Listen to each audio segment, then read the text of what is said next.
उन पार्टियों का झंडा छोड़कर, उन पार्टियों के नेताओं को छोड़कर आपका ये बेटा नरेश मीणा भगत सिंह की फोटो लेकर, भगत सिंह के इंकलाब के नारे को लेकर छपरा की धरती पे उतर गया। आज भी मेरी भावनाएं सचिन पायलट के साथ जुड़ी हुई है। आज भी सचिन पायलट को अपना भाई मानता हूं। कांग्रेस को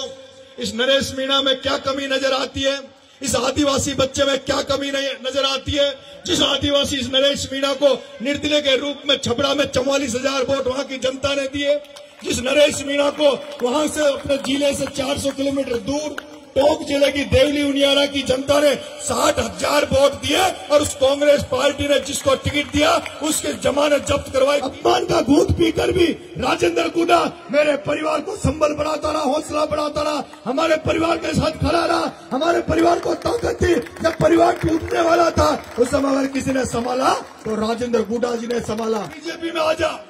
मंत्री बना देंगे, टिकट दे देंगे, ये कर देंगे, वो कर देंगे। मैंने कहा कि जब 90 साल में एक बुजुर्ग इस भारत में जो लालू यादव, एक बुजुर्ग बिहार में लालू यादव जो एक बुजुर्ग व्यक्ति है, वो जेल जाने से नहीं डर रहा। और जेल जाने के बाद भी जब बीजेपी से समझौता नहीं किया तो नरेश मीणा तुम तो किसान के घर में पैदा हुआ है तो क्यों समझौता इनसे करेगा। जिस छात्र राजनीति में नरेश मीणा उतरा उस छात्र राजनीति में भी आपको शायद ध्यान होगा, इसी झुंझुनू का एक बेटा अंकित धायल निर्दलीय चुनाव लड़ा तो उस अंकित धायल को अध्यक्ष बनाने में अगर किसी का योगदान तो आपके बेटे नरेश मीणा का। भारतीय जनता पार्टी को लगा कि वो हार्दिक पटेल जो गुजरात में आरक्षण की लड़ाई लड़ रहा था, आंदोलन कर रहा था, उस हार्दिक पटेल को जब मुकदमे लगाए, हार्दिक पटेल को जब जेल में डाला और हार्दिक पटेल डर के मारे बीजेपी में भाग गया, बीजेपी से एमएलए बन गया। उनको लगा ये नरेश मीणा फड़फड़ा रहा है, नरेश मीणा ऊंची आवाज में बोलता है, इसको 7-8 महीने जेल में डाल दो, मुकदमे लगा दो, इसकी भी आवाज खत्म हो जाएगी। शेखावटी के छात्रों की जो संगत मिली, जो शेखावटी के वीरों की जो संगत मिली, उसी का परिणाम है कि आज नरेश मीणा इतनी मुखरता से बड़े बड़े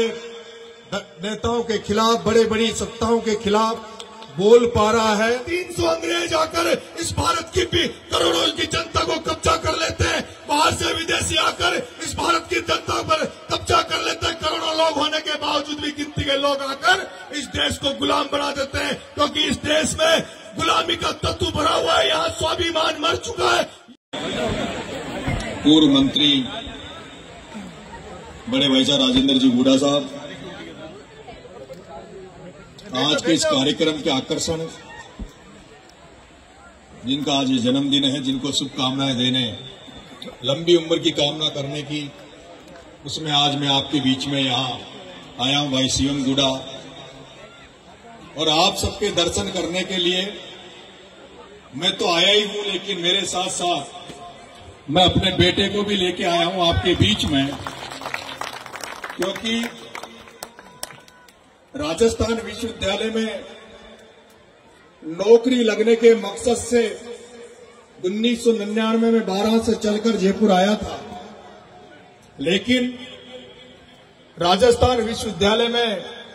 जो शेखावटी के छात्रों की जो संगत मिली, जो शेखावटी के वीरों की जो संगत मिली, उसी का परिणाम है कि आज नरेश मीणा इतनी मुखरता से बड़े बड़े नेताओं के खिलाफ, बड़े बड़ी सत्ताओं के खिलाफ बोल पा रहा है। इसमें कहीं न कहीं कोई कारण है तो वो शेखावटी के मेरे युवा साथी, छात्र साथी भी उसमें सबसे बड़ा उनका योगदान है। मैंने पिछले समय 2 चुनाव लड़े, उससे पहले मैं पार्टियों में रहा और विशेष रूप से मैं कांग्रेस पार्टी में पैदा हुआ, कांग्रेस पार्टी में रहा, लेकिन कांग्रेस पार्टी की खूब सेवा करी, कांग्रेस पार्टी में खूब दरी बिछाई, खूब झंडा लेके चला, कांग्रेस पार्टी के नेताओं के खूब नारे लगाए, लेकिन उस कांग्रेस पार्टी में, जिस कांग्रेस पार्टी को हम लोग जो आदिवासी समाज, जिस मीणा समाज से मैं आता हूं, वो मीणा समाज, वो आदिवासी समाज, जिस कांग्रेस को पूरी ताकत से, पूरी ऊर्जा से, पूरी एनर्जी से वोट देता है, कांग्रेस को जिंदा रखता है, कांग्रेस का नारा लगाता है, उस कांग्रेस में उस आदिवासी समाज के इस नरेश मीणा, इस आप बेटे ने पहले 2018 में टिकट मांगा, फिर 2023 में लोकसभा का टिकट मांगा, फिर 2024 में विधानसभा देवली उनियारा का टिकट मांगा।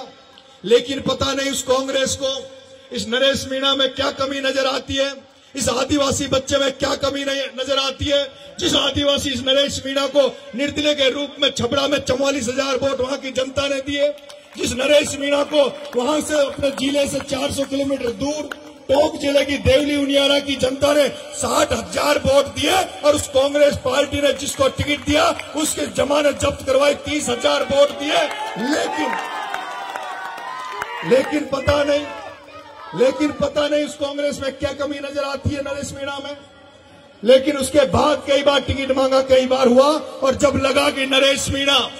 जब छात्र राजनीति से आया, जिस राजस्थान विश्वविद्यालय में जिस छात्र राजनीति में नरेश मीणा उतरा, उस छात्र राजनीति में भी आपको शायद ध्यान होगा, इसी झुंझुनू का एक बेटा अंकित धायल निर्दलीय चुनाव लड़ा, तो उस अंकित धायल को अध्यक्ष बनाने में अगर किसी का योगदान तो आपके बेटे नरेश मीणा का था। राजस्थान विश्वविद्यालय में ज्यादातर छात्र नेता जो निकल कर आए हैं, वो सारे छात्र नेता आप ही के इस एरिया से आए, चाहे रणवीर जी भाई साहब हो, चाहे राजकुमार जी शर्मा हो, राजेंद्र जी गुड्डा साहब तो विश्वविद्यालय का अध्यक्ष नहीं बने, लेकिन अगर रणवीर जी गुड्डा विश्वविद्यालय के अध्यक्ष बने तो उसमें भी कहीं न कहीं सबसे बड़ा मार्गदर्शन था, आशीर्वाद था, तो भाई साहब राजेंद्र जी गुड्डा का था। मेरे प्यारे भाइयों, पिछले जो दोनों चुनाव लड़े,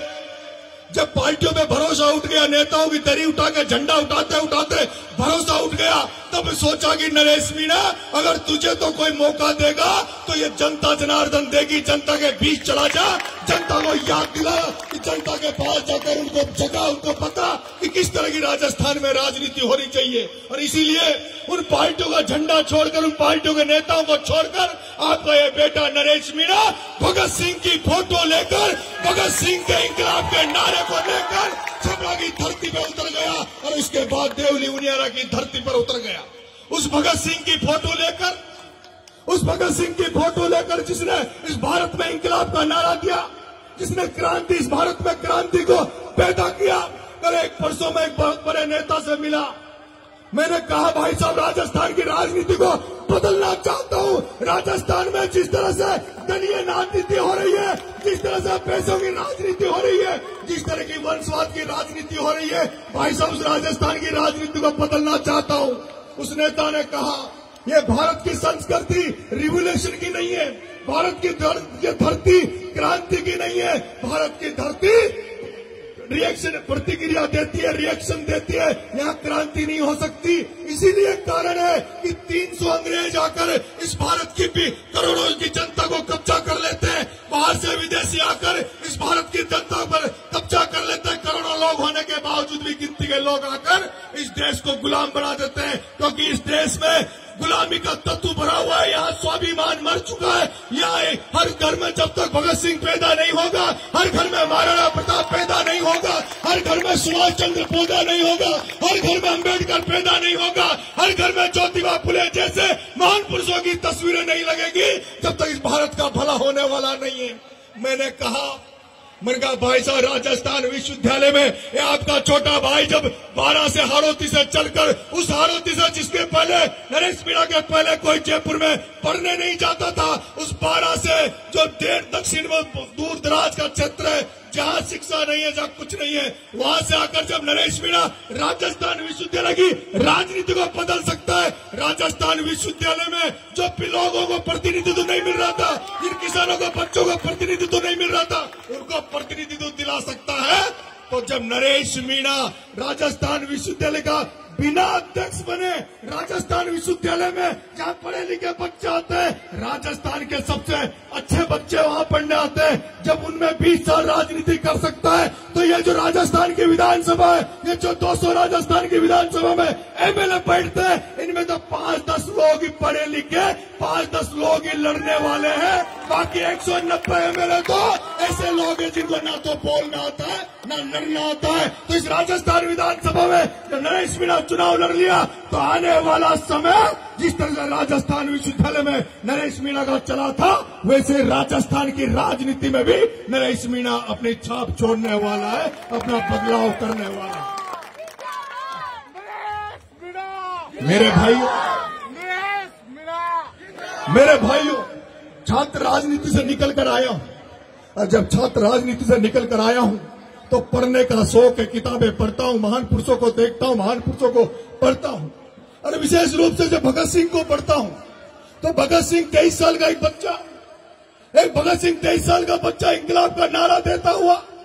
जब फांसी के फंदे में हंस हंस के चढ़ जाता है, फांसी के फंदे को चूम लेता है कि मेरा देश आजाद होगा, मेरे देश में हिंदू मुस्लिम सिख ईसाई का भाई भाई का नारा चलेगा, मेरा देश सामाजिक एकता में बंधेगा। ये भारत सामाजिक एकता के माध्यम से पूरे विश्व में अपना नाम करेगा। लेकिन वो भगत सिंह का सपना आज अधूरा है, वो भगत सिंह का सपना अधूरा है, वो सुभाष चंद्र बोस का सपना अधूरा है। चंद्रशेखर आजाद ने इसलिए इस देश के लिए खुद को गोली नहीं मारी थी कि इस देश में एक समय ऐसा आएगा जब नारे लगेंगे कि बटोगे तो कटोगे, एक रहोगे तो सेफ रहोगे। मैं पूछना चाहता हूं, भारत में ये नारे किसके लिए लगाए जा रहे हैं? इस भारत को जो लोग भारत माता की जय कहते हैं, वंदे मातरम का नारा लगाते हैं, जो राष्ट्रवाद की बात करते हैं, वही लोग इस भारत में जब ये नारा लगाते हैं कि बटोगे तो कटोगे, वो लोग किसी को सेफ नहीं कर रहे और इस भारत माँ को खोखला कर रहे हैं। इस भारत माँ को खत्म करने का काम वो लोग कर रहे हैं। मेरे भाइयों, जब आजादी की लड़ाई लड़ी जा रही थी तब तो नारे लगते थे हिंदू मुस्लिम सिख ईसाई हमें सभी भाई भाई। और आज हालात इस देश के क्या हो गए? मैंने कई जगह देशों में, कई भारत में के अलावा कई देशों में तख्ता पलट होते हुए मैंने देखे। लेकिन पिछले दिनों मैंने देखा है हमारा एक पड़ोसी देश बांग्लादेश में किस तरह से छात्रों ने, युवाओं ने क्रांति करी और किस तरह से तख्ता पलट कर दिया। आज का दिन जब नेपाल में हम पड़ोसी देश में देख रहे हैं किस तरह से जब सोशल मीडिया बंद कर दिया जा रहा है, छात्र युवाओं की आवाजों को बंद कर दिया जा रहा है, वहां का छात्र युवा सड़कों पे उतर गया और वहां की सिस्टम को हिला कर रख दिया। प्रधानमंत्री भाग गया, संसद चल गई। मैं चाहता हूं राजस्थान में, इस देश में भी फिर से क्रांति की जरूरत है मेरे भाइयों। और वो क्रांति कोई कर सकता है तो छात्र कर सकता है, कोई युवा कर सकता है। आपका बेटा, आपका ये भाई राजस्थान विश्वविद्यालय में भी कमजोर लोगों के लिए, पिछड़े लोगों के लिए, गांव से आने वाले लोगों के लिए राजस्थान विश्वविद्यालय में भी पिछड़े शोषितों के लिए लड़ा। और अब जब भाई, आपका भाई मुख्य धारा की राजनीति कर रहा है तब भी कमजोर लोगों के लिए लड़ाई लड़ रहा है। और वो आपने पिछले समय देखा होगा भारतीय जनता पार्टी को लगा कि वो हार्दिक पटेल जो गुजरात में आरक्षण की लड़ाई लड़ रहा था, आंदोलन कर रहा था, उस हार्दिक पटेल को जब मुकदमे लगाए, हार्दिक पटेल को जब जेल में डाला और हार्दिक पटेल डर के मारे बीजेपी में भाग गया, बीजेपी से एमएलए बन गया। उनको लगा ये नरेश मीणा फड़फड़ा रहा है, नरेश मीणा ऊंची आवाज में बोलता है, इसको 7-8 महीने जेल में डाल दो, मुकदमे लगा दो, इसकी भी आवाज खत्म हो जाएगी, ये भी हार्दिक पटेल की तरह खत्म हो जाएगा। मेरे से जेल में रहते हुए कहा, भैया कोई तेरी मदद करने वाला नहीं है, बीजेपी में आजा, मंत्री बना देंगे, टिकट दे देंगे, ये कर देंगे, वो कर देंगे। मैंने कहा कि जब 90 साल में एक बुजुर्ग इस भारत में जो लालू यादव, एक बुजुर्ग बिहार में लालू यादव जो एक बुजुर्ग व्यक्ति है, वो जेल जाने से नहीं डर रहा। और जेल जाने के बाद भी जब बीजेपी से समझौता नहीं किया तो नरेश मीणा, तुम तो किसान के घर में पैदा हुआ है, तो क्यों समझौता इनसे करेगा? मेरे भाइयों, मैं ये भी परिणाम जानता हूं कि लड़ने वालों का, क्रांतिकारियों का, जनता से लड़ने वालों को कुछ नहीं मिलता। अगर मिलता तो ठोकरें मिलती है, उनको कीमत चुकानी पड़ती है। चाहे आप महाराणा प्रताप का उदाहरण ले लो, चाहे झांसी की रानी का उदाहरण ले लो, चाहे भगत सिंह का उदाहरण ले लो, जिन्होंने इस देश की आजादी के लिए लड़े, जिन्होंने इस देश को आगे बढ़ाने के लिए लड़े, उनका कहीं नंबर नहीं है। और जो लोग गुजराती हो, जो लोग, अरे लड़ते कौन है? लड़ते तो पंजाब के सरदार लड़ते थे, वो बनर्जी चटर्जी लड़ते थे, लेकिन उनको कौन जानता है? कौन सुभाष चंद्र बोस को पूछ रहा है, कोई चंद्रशेखर को पूछ रहा है, कौन और इन लोग महान पुरुषों को पूछ रहे हैं? लोग तो उनको पूछते हैं जिन्होंने कुछ किया ही नहीं है। मेरे भाइयों, और इस समय जब मैं लड़ रहा था, जब सारे लोग, सारे दोनों पार्टियों के नेता एक होकर आपके इस युवा साथी को जेल में डालकर इसकी आवाज को खत्म करना चाह रहे थे, इसको बंद करना चाह रहे थे, तब इसी धरती पर जो व्यक्ति गरीबों के लिए लड़ता है, पिछड़ों के लिए लड़ता है, उस व्यक्ति को जब ये पता लगा, उस राजेंद्र गुड्डा को जब ये पता लगा कि राजस्थान विश्वविद्यालय का एक छात्र नेता जो निकलकर सड़कों पर किसानों के लिए, आम जनता के लिए लड़ाई लड़ रहा है, जिसको सब लोग कुचलना चाहते हैं, सब लोग जिसकी राजनीतिक हत्या करना चाहते हैं, उसको आज राजस्थान में अच्छे नेताओं की जरूरत है, मदद की जरूरत है। बिना बुलाए बाकी नेताओं को तो मैंने न्योता दिया, बुलाया, उनमें से कुछ मदद करने आए, कुछ नहीं आए। राजेंद्र गुड्डा जी को मैंने बुलाया नहीं था, राजेंद्र गुड्डा जी को नरेश मीणा ने बुलाया नहीं था। बिना बुलाए, बिना निमंत्रण दिए, अपनी आत्मा की आवाज को सुनकर, जनता की भावनाओं को सुनकर आदरणीय राजेंद्र भाई साहब टोंक की जेल पर पहुंचे। टोंक की जेल पर एक जेल मंत्री होते हुए, एक पूर्व सरकार में पूर्व जेल मंत्री होते हुए, कैसी सत्ता है, कैसी सरकार है, एक पूर्व जेल मंत्री को नरेश मीणा से नहीं मिलने दिया, नरेश मीणा से नहीं मिलने दिया। अपमान का घूंट पीकर भी राजेंद्र गुड्डा मेरे परिवार को संबल बढ़ाता रहा, हौसला बढ़ाता रहा, हमारे परिवार के साथ खड़ा रहा, हमारे परिवार को ताकत दी। जब परिवार टूटने वाला था उस समय अगर किसी ने संभाला तो राजेंद्र गुड्डा जी ने संभाला। और अभी भी जब बाड़ा में झालावाड़ का कांड हुआ, झालावाड़ में बच्चे भ्रष्टाचार की भेंट चढ़ गए, उस समय भी जब नरेश को जरूरत पड़ी तो भाई साहब राजेंद्र जी गुड्डा ने खुद ने चलकर वहां आपके बेटे की मदद करने गए, मेरी मदद करने गए। मेरे भाई राजेंद्र गुड्डा नरेश मीणा की मदद करने नहीं गया,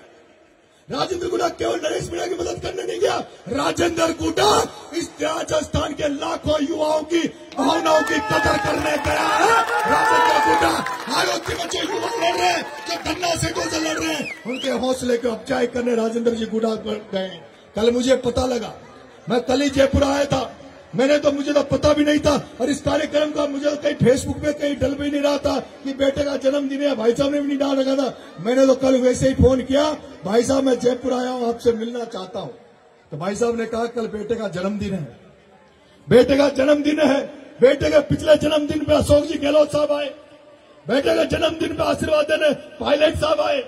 बेटे के जन्मदिन पर पूर्व शिवसेना के पूर्व मुख्यमंत्री शिंदे साहब इस धरती पर आए। बेटा नरेश कुमार इस बार मुख्यमंत्री मंत्री नहीं, नरेश मीणा मेरे बेटे का कार्यक्रम का उद्घाटन करने आएगा। मैं भाई शिवम को शुभकामनाएं देने आया हूं। भाई शिवम को मैं देखता हूं, मुझे तो लगता है कि एक कहावत है, लाइक फादर लाइक सन, जैसा बाप वैसा बेटा। मुझे तो लगता है भाई साहब गुड्डा जी, आपका बेटा आपसे भी बढ़कर काम करेगा, आपका बेटा आपका नाम रोशन करेगा, आपका बेटा आपका गौरवान्वित महसूस करेगा, आपका परिवार आपका पूरा ये आपके सीएम पर गर्व करेगा। मैं तो मेरे बेटे से कहता हूं, बेटा मैं मेरे बेटे से कहता हूं, बेटा सीएम से सीख ले, बेटा सीएम से सीख, सीएम से कोचिंग ले। हम तो राजेंद्र गुड्डा की कोचिंग में थे, इसलिए इस लेवल पे आ गए। तू सीएम की कोचिंग ज्वाइन कर ले तो तेरी भी दुकान चल जाएगी। बेटा कह रहा है भाई साहब मुझे तो पापा मुझे तो नेता बनना ही नहीं है। मना बनेगा क्या, मैं तो बिजनेसमैन बनूंगा। फिर मैंने कल परसों ये किसी से कह रहा था, यार अनिरुद्ध तेरे को भी शौक लग गया टीवी में बोलने का, तो ये कहने लगा गलती से अगर राजनीति में आ गया और पापा जी वंशवाद के खिलाफ बात करते हैं, परिवारवाद की राजनीति के खिलाफ पापा जी बात करते हैं, तो मैं अगर अचानक से आऊंगा तो फिर मेरे को कहेंगे कि तू भी वंशवाद का औलाद है। तो मैं सोच रहा हूं अभी से ट्रेनिंग में आ जाऊं, अभी से रगड़ाई करवा लूं ताकि मेरे को यार नहीं लगेगा। फिर मैंने कल मुझे मैं बैठा था परिवार में, तब अचानक से बात चल गई। आजकल मैं जिस भी नेता के साथ रहा, जिस भी व्यक्ति के साथ रहा, मैंने मेरे भाइयों उसको पूरे ईमानदारी से कर्तव्य के साथ उसके साथ रहा हूं। मैं सचिन पायलट साहब के साथ रहा, आज भी मेरी भावनाएं सचिन पायलट के साथ जुड़ी हुई है। आज भी सचिन पायलट को अपना भाई मानता हूं। मैं अभी पार्टी में नहीं हूं, लेकिन वो जहां कहीं भी रहेंगे मैं उनका सम्मान करता हूं। मैं जिससे रिश्ता बनाता हूं उससे पारिवारिक रिश्ता बनाना चाहता हूं। मैं भाई साहब गुड्डा जी से भी पारिवारिक रिश्ते की गांठ बंधाना चाहता हूं, इसलिए बेटे को इस परिवार के साथ शामिल करने में यहां आया हूं। मेरा बेटा, मैंने कहा कल की जब बात पॉलिटिकल चलती है तो बात उन्हीं की चलती है जो आपके टच में रहते हैं। आजकल मेरे घर में केवल गुड्डा जी की बात चलती है कि गुड्डा जी जैसा व्यक्ति कोई मिल नहीं सकता घर में। और मेरी टीम में भाई साहब राजेंद्र जी, मैं आपको एक बात कहना चाहता हूं, नेता तो बहुत मिले, मैं बहुत नेताओं से खुश हो जाता हूं, मैं बहुत नेताओं के अट्रैक्शन में आ जाता हूं, लेकिन जो मेरी टीम है, जो मेरे साथ हजारों युवा काम कर रहे हैं, वो मेरे से कहते हैं भाई साहब गुड्डा साहब जैसा तो नेता ही नहीं हो सकता। या तो मेरी टीम के साथी मेरे से कहते हैं भाई साहब जिस तरह से नरेश मीणा को चाय की थड़ी पे बैठने में शर्म नहीं आती, आपको कहीं सड़क पर डोलने में शर्म नहीं आती, उसी तरह राजेंद्र गुड्डा को भी ना तो थड़ी पे बैठने में शर्म आती, ना किसी गरीब के घर में खाना खाने में शर्म आती। जैसे हमें आप लगते हो उसी तरह से राजेंद्र जी गुड्डा भी लगते हैं। और जगह जब मैं इस कार्यक्रम में जाता हूँ, कहीं जाता हूँ, तो मुझे फोन करना पड़ता है, यार आज फलाने गांव में फलाने कार्यक्रम में चलेंगे तो मेरे साथ चलना। लेकिन कल जैसे मैंने पोस्ट डाली कि भाई साहब राजेंद्र जी गुड्डा के बेटे के जन्मदिन में जाना है, मेरे पास सुबह से फोन आए, भाई साहब हम भी आपके साथ चले, भाई साहब का बेटे का जन्मदिन है, हम भी शुभकामनाएं दे रहे हैं। और आज आप मानोगे नहीं, मेरे साथ 10 सरपंच मेरे साथ आए। कोई टोंक का जिला संघ का अध्यक्ष मुकेश मीणा आया है, कोई आरडी गुजर 3 बार का सरपंच टोंक का आया है, कोई प्रहलाद खटाना मेरे साथ आया है, रामलाल सरपंच मेरे साथ आया है, बहुत सारे युवा साथी मेरे साथ आए, राजेश जी भाईड़ा आपके नयावास के सरपंच साहब मेरे साथ आए, सुरेश जी भाई साहब मेरे साथ आए, नयावास का मेरा भाई प्रेम जैब आपके भाई के साथ आया है। जब घर में बात चल रही थी भाई साहब, राकेश जी मीणा भाई साहब तो वहां भाड़ा भी गए थे आपके साथ, तो कल बात चल रही थी घर पे, तो मैंने पूछा भाई गुड्डा जी कैसे, अनिरुद्ध को पापा एक बात बताऊं, मन का पता भाई। तो छोरा कहने लगा कि पापा जब वो शहीद स्मारक पे धरना दे रहे थे ना, तो पता गुड्डा जी ने बाबा को क्या बोला, बाबा मतलब मेरे पिताजी इसके बाबा, कि वहां जब शहीद स्मारक पर जो धरना दे रहे थे तो गुड्डा जी ने बाबा को क्या बोला, मैंने यार क्या बोला, कि बाबा को बोले कि पटेल जी पोते को ज्यादा मत पढ़ाना, अगर ज्यादा पढ़ा दिया तो पप्पू बन जाएगा। गुड्डा जी बोले कि पटेल जी बेटे को ज्यादा मत पढ़ाना, ज्यादा पढ़ाओगे इंग्लिश मीडियम में रखोगे तो पोपली हो जाएगी, और उधर पिज्जा बर्गर खाने वाले, फिर ये दूध राबड़ी वाला नहीं बचेगा, ये दाल बाटी नहीं पचेगी, फिर इसके पिज्जा बर्गर वही पचेंगे, वैसा ही हो जाएगा। मैंने तो मेरे बेटे शिवम को कह दिया कि पढ़ाई उड़ाई छोड़, जनता के बीच में रहे, जो जनता के बीच में ज्ञान मिलता है, जो जनता के बीच में अनुभव मिलता है, वो कोई किताबों में नहीं है, वो कहीं नहीं मिलता। और यही कारण है देश की राजनीति को भी हम देख रहे हैं, जो नए नेता आ रहे हैं, जो डिफेंडरों में बड़ी बड़ी गाड़ियों में घूमते हैं, जो बोलने के पहले 10 बार सोचते हैं, मेरे से कहते हैं कि भाई साहब आप तो थकते ही नहीं हो बोलने में, कोई जब चैनल आए किसी को फाइट दे देते हो, कम बोला करो। मैंने कहा यार मेरे पास जन्म से पटेलाई करी है, पटेलों में रहे, गांव में रहे, देहात में रहे, पटेलाई करना ही का काम है, तो क्यों हम इसमें भी कंजूसी करें। मैं आज मेरे छोटे भाई शिवम को शुभकामनाएं देने आपके यहाँ आया हूं, भाई को शुभकामनाएं देता हूं, आपको आशीर्वाद देता हूं, भगवान करे आप लंबी रेस के घोड़े बनो, लंबी लाइफ मिले, आप अपने परिवार का नाम रोशन करो, आप अपने क्षेत्र का नाम रोशन करो, जहां कहीं भी रहो, जहां कहीं भी रहो, दुनिया में किसी भी कोने में रहो, एक बात जरूर सोचना कि मैं राजेंद्र गुड्डा का बेटा हूं, मैं गुड्डा गांव में पैदा हुआ हूं, मैं ऐसा कोई कर्म नहीं करूंगा, ऐसा कोई काम नहीं करूंगा जिससे मेरा परिवार ही नहीं मेरे क्षेत्र को नीचा देखना पड़े। शिवम गुड्डा वही काम करेगा जिससे पूरा झुंझुनू को जिला अपने परिवार का नाम ऊंचा हो। इसी के साथ मैं आपको बहुत बहुत धन्यवाद देना चाहूंगा। राम राम साहब, जय हिंद, जय भारत।